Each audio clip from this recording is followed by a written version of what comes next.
Yes, ayan, magluluto ako ngayon ng beef shumai. Ayan, guys. Ayan, ayan. Ubusin ko to, guys. Lulutuin. Kasi magmumukbang kaming mag-iina. Ayan, guys. So, kailangan kasi, pag gusto mong kumain, kain lang. Ayan, ubusin ko siya, guys. Dito ko na siya lulutuin sa ano ng rice cooker.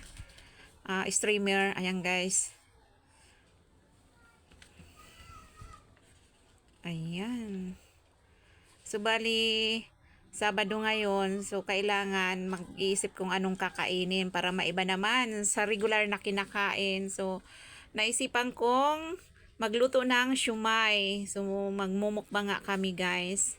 Ayan na, guys. O, punong-puno yung streamer ng rice cooker. So, isasalang ko na siya, guys. Ayan. Ayan si Lawrence, oh. Nagpa-cute na naman sa likod ko. Ayan na, guys. Nakasalang na ang shumai. So, malapit na siyang maluto. Ayan na, oh. Ang bango, guys. Beef siya. Beef yung pinili ko para maiba naman. Ayan, guys. So, kakain kami ng shumai. Want to sawang shumai. Ayan.